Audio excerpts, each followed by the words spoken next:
Welcome everybody to the Product Design and Manufacturing Collections Nesting Utility. My name is Aldred Boyd. I will be presenting today. I'm an application engineer for Micrographics. And if there are any questions that you'd like answered afterwards, you're more than welcome to email me at that email address below there. So just a little bit about myself. I'm an industry specialist for the Autodesk manufacturing products. So anything that you'll find in the manufacturing collections, I should be able to know it and learn it and do it. So that's kind of what my role is in the company. I've got sort of coming on to 19 years of experience now. My forte is Inventor, although I have dabbled in AutoCAD electrical, AutoCAD mechanical. I've done some AutoCAD plant as well, and as well as the data management software Vault. So Autodesk Vault Professional is the top sort of niche product that Autodesk has for managing CAD data. So it's very CAD centric when it manages the data for you. I've got both. I'm certified professional for both AutoCAD and Inventor. So I've written my exams, and see, I've written my exams on that. So yes, I've also had to take exams just like you guys. I'm also an Autodesk certified instructor. So this is quite comforting, as you know, if you do comfort training with myself or any of my colleagues for that matter, we are all Autodesk certified instructors. So we know how, we know the software, how the software needs to be taught according to Autodesk and how they'd like it to be conveyed to their clients. I presented at the Autodesk University Extension in both Joburg and Cape Town, mainly focusing on Inventor and iLogic. So that's something that if you haven't done, it's a great way to automate your designs and your output for your designs for clients, like your drawings and things like that. So that's just something that helps you just ease the workload. You can automate 80 to 90% of your design through iLogic, and then just that 10% is the specials that clients would want. So if you haven't looked at iLogic, please, go take a look at it. It will really make your day. Okay, so the agenda.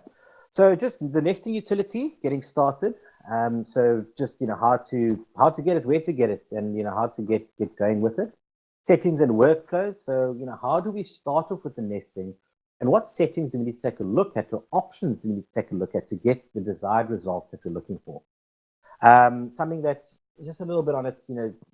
People think, well, some people think that nesting utility equals Inventor. You can only use Inventor parts or sheet metal, but you can use your DWG and DXFs as well. So if you do have some legacy data that you want to bring in, then you can use that with the nesting utility as well.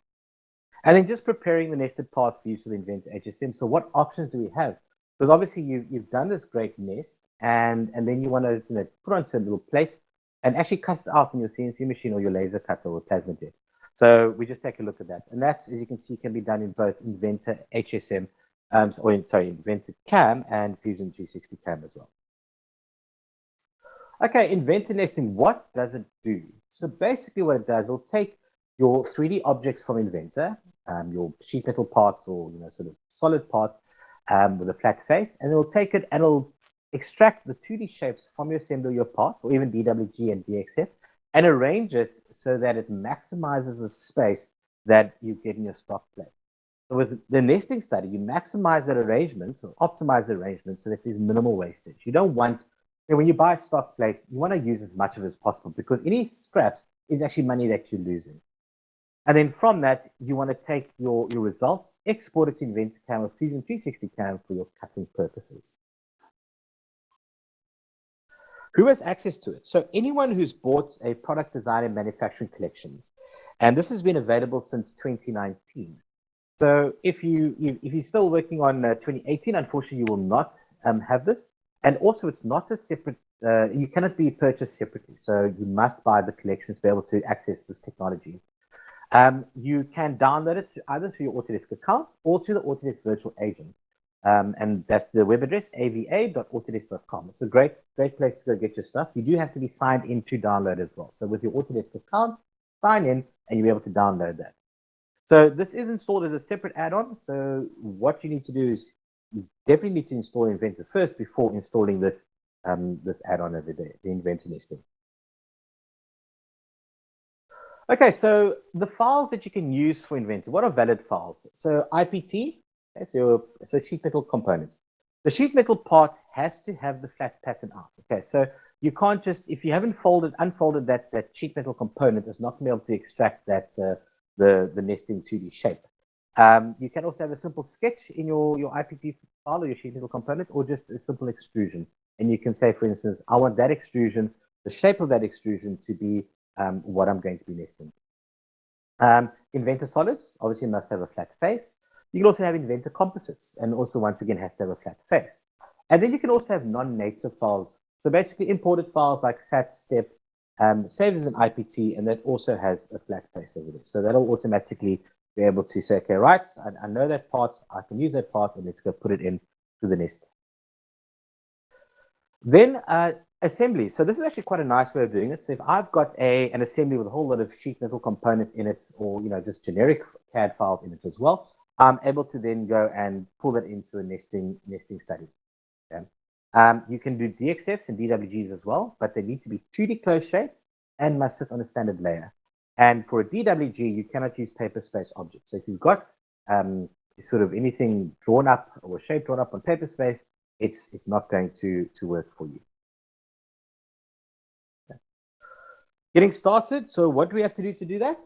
Basically, first you need to download and install Inventor Nesting. So do that, as I said in the links above. And then also, after you've done that and it's got installed, be able to open up the files. So your IPT, IAM, DWG, and DXF. And then from that, it creates a nest document, so an iNest file.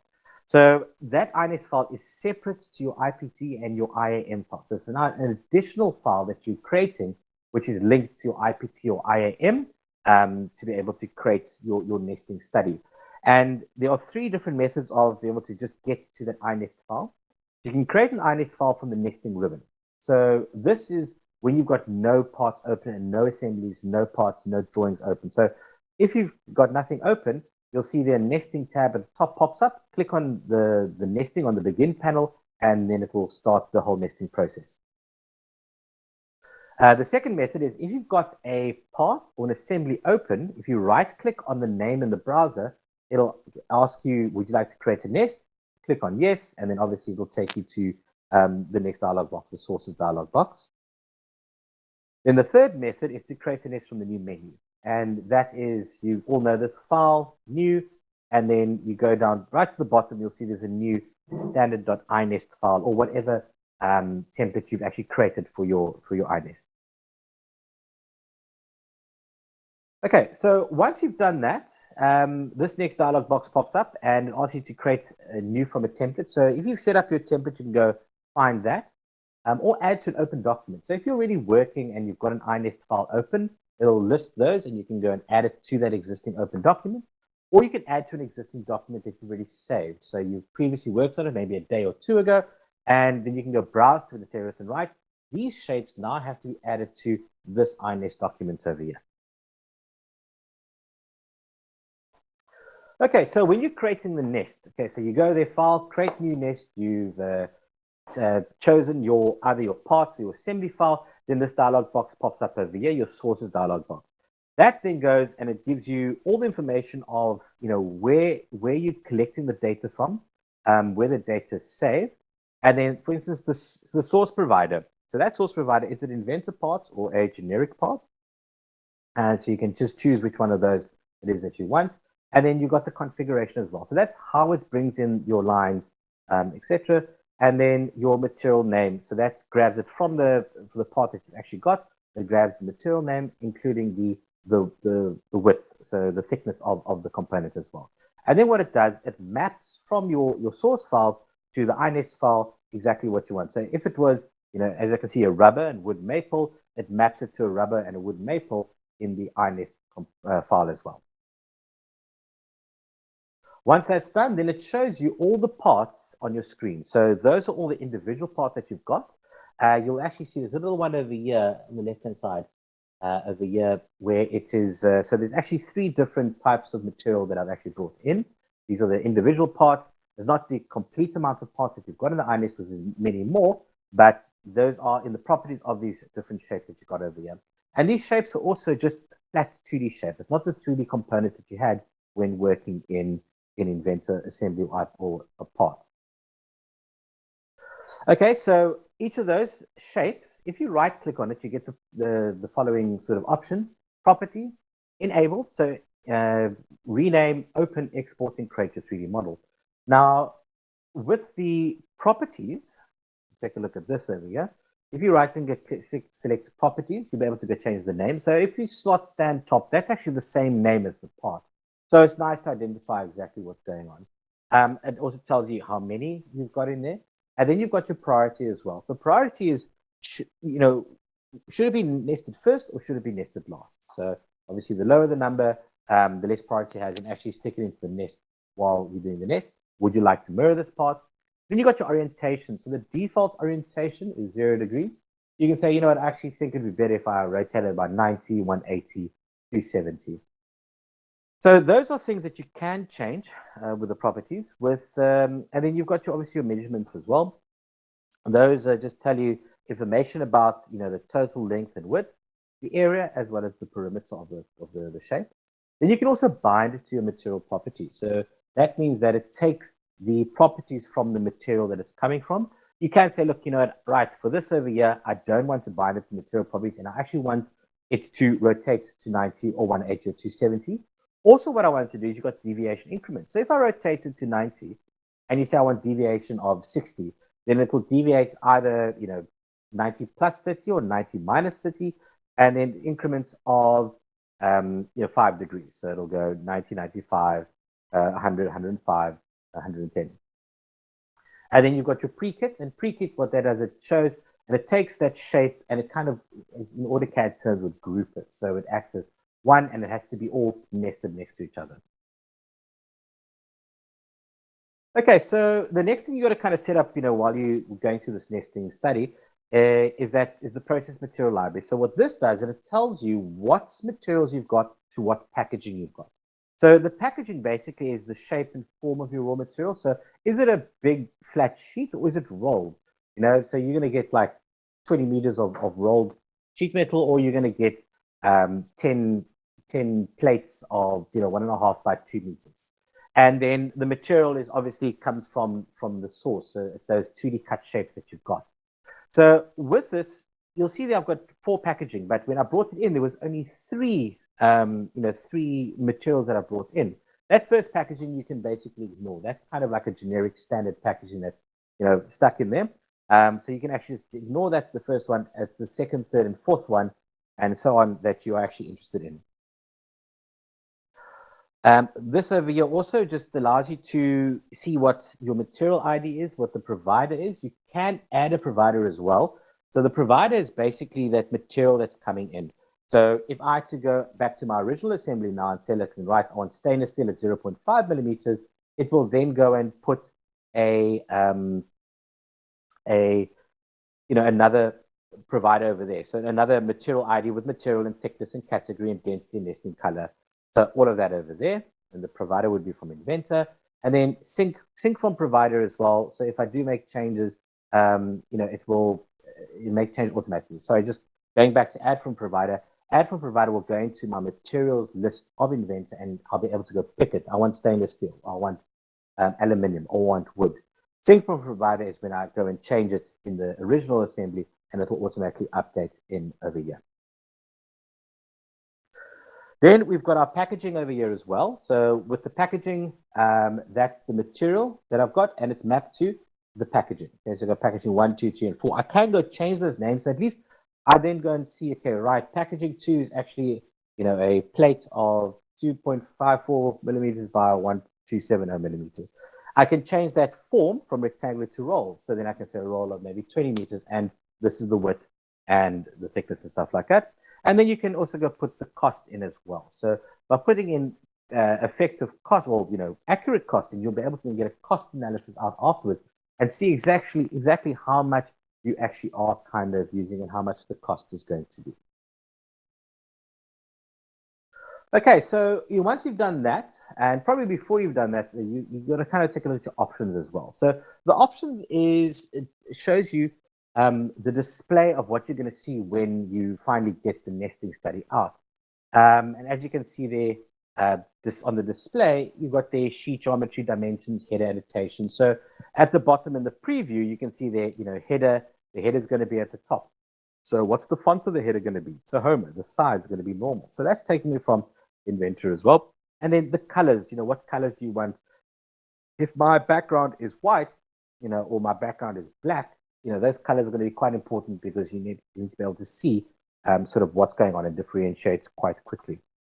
So just going through these different options over here. So the sheet geometry, if I've got, 2 or 3 different sheets, then the X direction spacing and Y direction spacing, that's the spacing in between each sheet with all the different shapes on it. So, if I've got 50 shapes and my sheet is, say, 1.5 by 2, obviously I can only fit a certain amount of shapes onto that sheet. So once that first sheet is full, it's going to create a second sheet. And that second sheet in the X direction space will be 9.84 inches. And if it put it down below it, it'll also be 9.84 inches. So that's just how it's going to arrange it so that when you look onto Inventor, everything's not cluttered up and too close. So you can see the difference between each of the sheets. Okay. So then the dimensions, as you can see there at the bottom there, packaging length, remnant length, nest length, and width. Do you want to see them? Okay. Yes or no? So you can just tick off enable, so just take all of those away. Or do you just want to see the nest dimensions? You just want to see the remnant dimensions? Or you just want to see the packaging dimensions? Then the header. Okay, so with the header, there's certain information you've got at the top over there. And as you can see there, default, sheet name, material, packaging, sheet quantity, stack size, efficiency, packaging cost, total nested cost, and date. Now, on the left, you can see that I've also got comment, nest name, sheet area, single nested cost, single remnant cost, thickness, time, and total remnant cost. So you can go and have all that information, sort of ready over there. And that's just like sort of the visual representation in your main drawing area in Inventor. But what you can also do is, there are reports that you can write out. So this information will also get extracted into your reports. But, if you just want to, creating reports is, sort of further down the line. Once you've created your nesting study and you want to see that information very quickly, this is information that's going to be situated on where your sheet is going to be. Annotations. Okay, so what annotations do you want? So once again, take a look at the nest name, nesting efficiency, number of parts, number of sheets. And that is sitting, I think, on the left-hand side under the nest report summary. All of that's over there. Okay. Then the next one you've got is your fabrication info and any etched text or etched boxes that'll put that on over there. So as you can see, just visually, there's a lot of information that you're able to draw out. And these are all controlled here with your options. And then the sources. Okay, so from the sources, that's actually right at the top. Your X direction, your Y direction. Is it shading the non-nestable contours? So one thing that Inventor does look at is if for instance, you've got a shape and you've got like a big space inside it, maybe something's gonna be cut out. Sometimes what you might want to do is if you have a smaller shape, you want to stick it inside that shape. Inventor cannot do that. Okay? If you want to do something like that, you'd have to go through to something like TrueNest, which is in Inventor Nesting's sort of big brother. So what this does is it will show you those cutouts inside, but it doesn't take that into consideration if you wanted to nest something inside that. So that's that shading, full non-nestable contours. That's everything inside that. And then, sources arranged by material, and then your representation, would you like to see it in 2D or 3D? Okay, so when we do look at the, after it's actually nested, those shapes are all in 2D. Okay. Then your extraction, so you got your configuration file of fluid extraction. That extraction is the extraction of the 2D shape from your 3D shape that you're putting it from. And then you've also got an export configuration file as well. So that's, once I've done my nesting, now I'm going to take that, I'm going to export it through to a DXF because I'm going to take it to my CNC guy or my laser cut guy. And then he's going to go put it into his program. And, those programs, they read in colors and layer names. So this export configuration file, you can actually configure that so that all text comes out on this layer in this color. Your outer profiles come out in this layer in this color, etc. So that's where you can go and do that. So that it's easier for the guy doing the CNCing or the cutting to be able to configure that from the get-go. Okay, then you've also got a report as well. So the report template is sitting over here. You can go configure that report, and that will give you a whole lot of information which you can then sort of print out and just see exactly, listen, is this worth it? Is it not worth it? How much money we're going to make, we're going to lose, and get more accurate costs from that. Once again, Inventor's got your prompting. Would you like to autosave nest results if idle? That's kind of nice because, if you're sitting there and you're trying to do maybe hand calculations to see if everything's working out, and, ESCOM turns the power off, and then you've lost a lot of work. So you kind of want, visual reminders are always great. Autosaving is not the best thing for Inventor because you might autosave for hours and hours because you've got a really big assembly. But that's, you make the choice there to autosave and then not have ESCOM ruin all your work. Okay, prompt at nest completion. Okay, so once it's nested, would you like to save? Great. And display nest calculation warnings and error prompt. That's also quite nice that, if something's not, you're not able to nest something, then at least there's a warning coming up saying, great, listen, and you've got to go take a look and see why is it not being nested and that. Okay, in the browser, just what information would you like to see? So the shape, name, and the sheet quantity. So that's just sort of something that you go on. Okay, so once all of that is done, so that's now your settings and everything like that, your options. So we've done all of that. We know exactly what it's going to look like. Now we're going to create our nest study. And with the nest study, the first thing we do is create a name, which we are then able to go and sort of identify very quickly what this nesting study is going to be. A comment, little comment over there. Then you've got your job quantity. So if I've got I'm going to create a cupboard, and it's got 50 parts in it. Now I want to make 2 cupboards. So obviously, I need to make 100 parts in total. So that job quantity, single value, I'm going to set 2. So I'm making 2 cupboards. Now, what happens if I'm making 1 cabinet, 1 table, and maybe a sheet metal cabinet of some sort? So there's 3 different assemblies that we've got. So if I click on the drop down next to single value, you'll see there's multi-value. And with the multi-value, it'll show me those 3 different assemblies that I've brought into this nesting study. And then I can say, right, I want 2 cabinets, I want 3 tables, and I want maybe 5 metal cabinets that I'm going to make. And then we'll go and calculate everything like that. Okay, then you got your stack size. So obviously, if you're going to be stacking up your plates on the CNC or the LaserJet cutter, then it will take that into consideration as well. You'll automatically manage nests and you automatically calculate nests. So with automatically calculate nest, as soon as I click on OK over here, it's going to actually start calculating the nest. Otherwise, if I'd have it not ticked, I go OK, I'm still then going to go and click on, go nest this now, please. And then automatically manage nests, it will then, it keeps a tab on your original files, your assembly files, your IPT files. If those change, then it's going to start getting little symbols next to the sources saying, something's changed over here, and then you have to go and make the choice to go and just re-nest it or refresh it.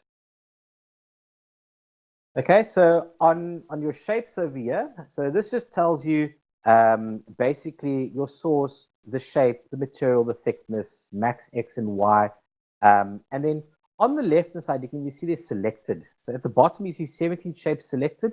Now I can untick these. So if I say, look, I don't want the slot stand top and slot stand back in this nest, you can untick that. So it's not going to take it into consideration when creating this nest study. Then on the next tab, you've got packaging. So this is all the packaging that you've got over here. Now, everything grayed out, obviously you can't change over here. But on the right-hand side, you've got inventory quantity is infinite. Now you can change that. So if you know that you've only got 5 packaging 2s, then you can put in 5 over there. And what it does is, once it's used up that, then it'll have to go into the second packaging if you've created another packaging for that. So you can actually have kind of like an inventory stock over here. Very simple inventory stock management, but kind of, sort of going over there. If I click on any of these packagings on the right-hand side, I can delete it.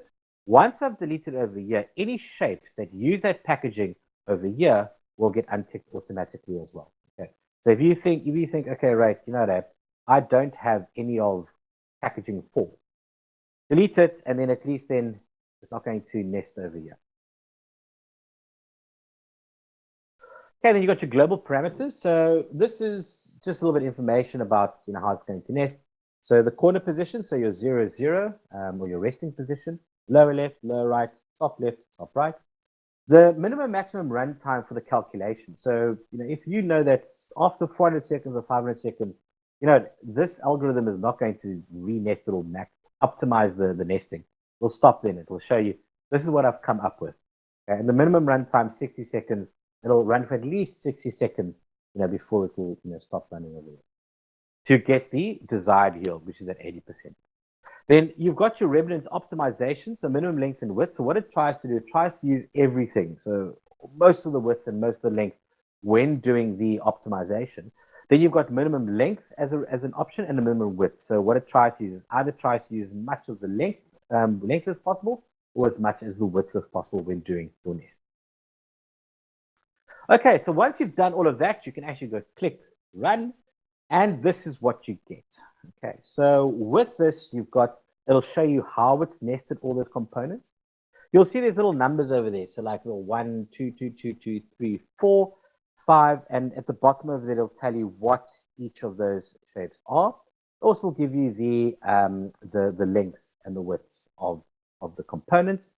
At the top, there's just that general information I was talking about. So the sheet name, the material, the packaging name, sheet quantity, stack size, your efficiency, your packing costs, your total cost, the total nested cost, and the date that this was run on. Then on the left-hand side, just some more information, your nest name, the nesting efficiency, so that's pretty good, 74%. The number of parts is 32. Okay, so this is just one sheet of many. But you'll see the number of sheets is 3. So I've just taken a snapshot of the first sheet. There are 2 other sheets to the right of this over here. The total nest cost is 3, and the total nested cost is 2.43. Okay, that 2.43 is taking into consideration how much material we are not using. Okay, so once you've done that, you want to control the nest display, and that nest display, you can see there's shaded or wireframe, and then you've got your material as well, and you've got your object visibility. So with the material, you can take a look at the material and just say default. So it's just one color throughout. Then you can change the material as per source. So there's different sources. Each different source will have a different material. Same thing with the shapes. So different shapes will have different colors, a different segment. Your source orientation. So as it comes in, that's the source orientation. So you have different colors on that, and the nested orientation. So if it has changed, it will change the color if it has to reorientate while it's been nested. Any mirrored parts, it will then also show the difference in color for mirrored parts, and then material as well. So the different materials. So if you've got 5 different materials, you'll have 5 different colors. And then for the nest display over here, the object visibility, you'll see there you can look at the borders, dimensions, header, annotations, and fabrication info. So just untick any of those. You don't want to see the dimensions. It's not, not important. Then, you can take that off and you're happy to go.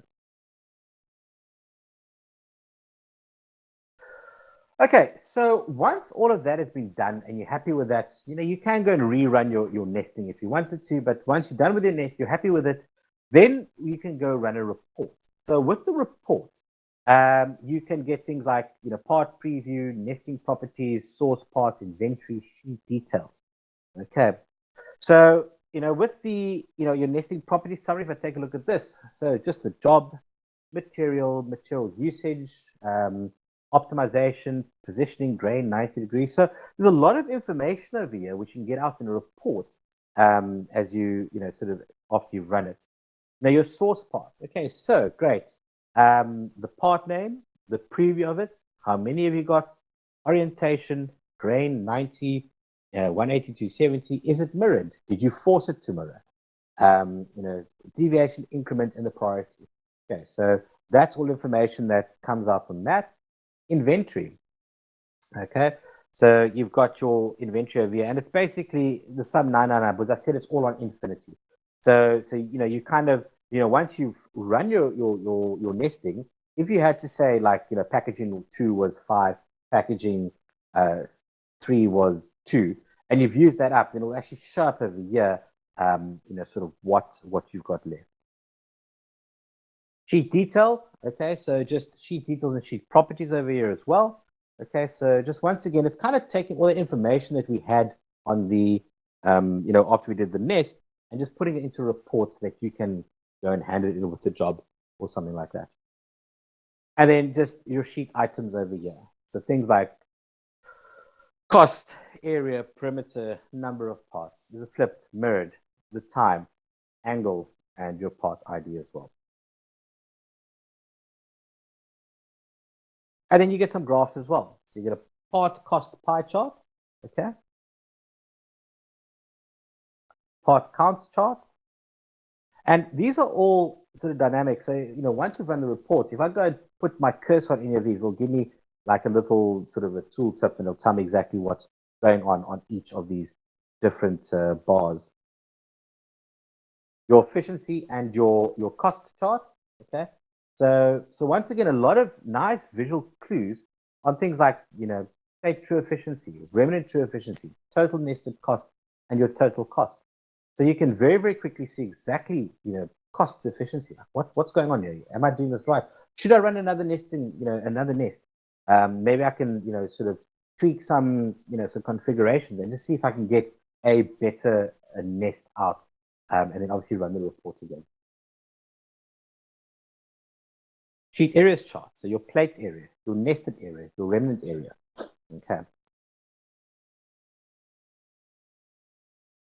And then this is quite nice though, because if you did have to run a nest and for instance, some parts fell, but didn't pick it up while you're actually creating the nest over there, it'll tell you what was excluded. Okay. So for whatever reason, maybe one of the sheet metal parts you had wasn't folded. Maybe one of the DWGs or DXFs had an open loop in it, or it had annotation in it. So it would then say, right, these are actually the parts, you thought that it was actually in there, but it's not. So this is I think this is actually very fantastic for the reports.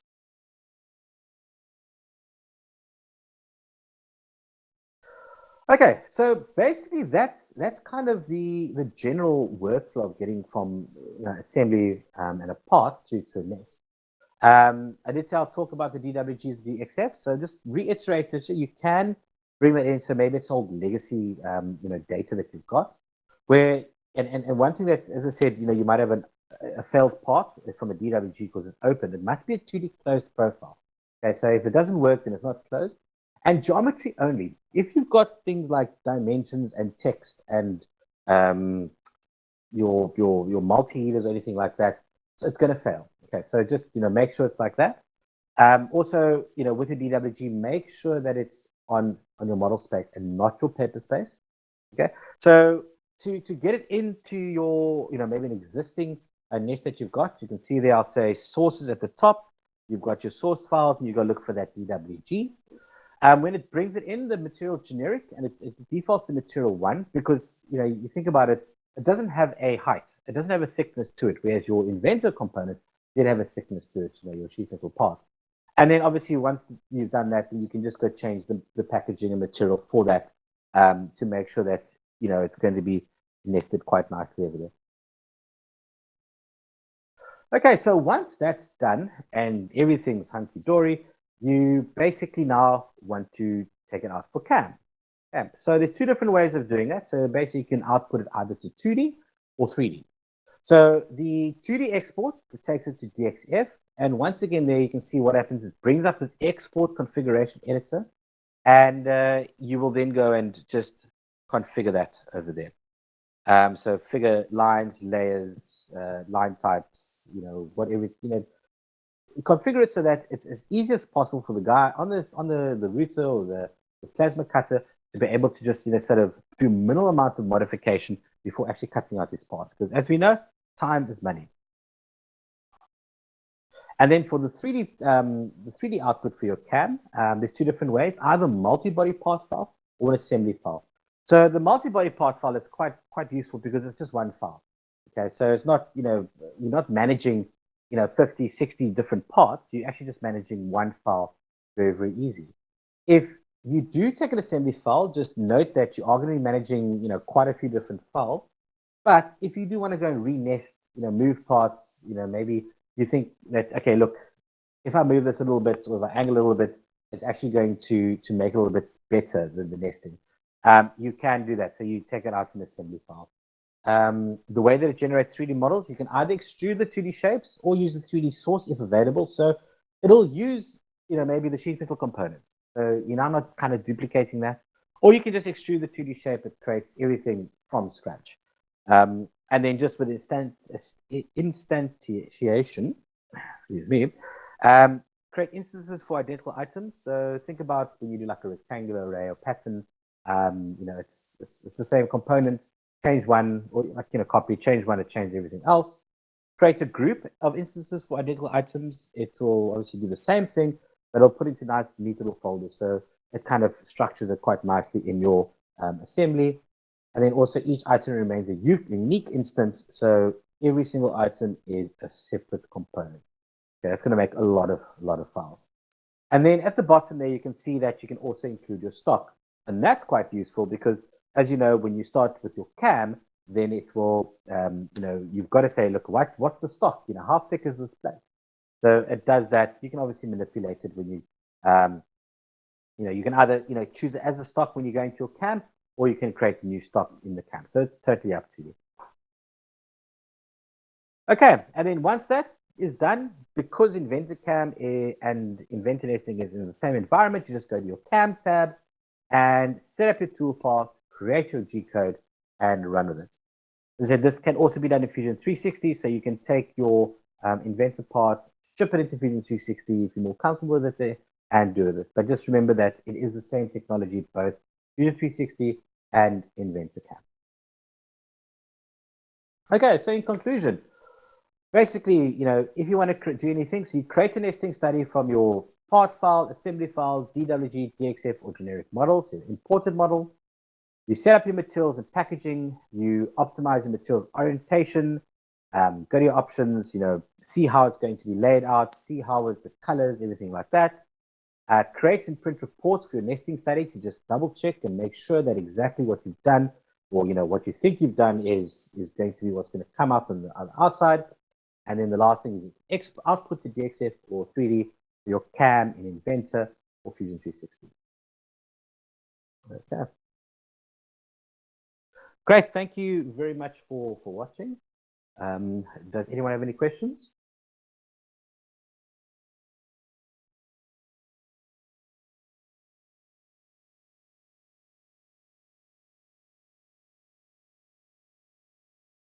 Great. So thank you very much. This will be put up onto YouTube. If there are any more questions, I am in the Cape Town branch. That's our number over there. But you can email anyone, any of our 4 branches, Joburg, Cape Town, Port Elizabeth, or Durban, and we'll be able to help you out in any endeavors that you'd like to get onto. Thanks very much for watching, and enjoy the rest of your day.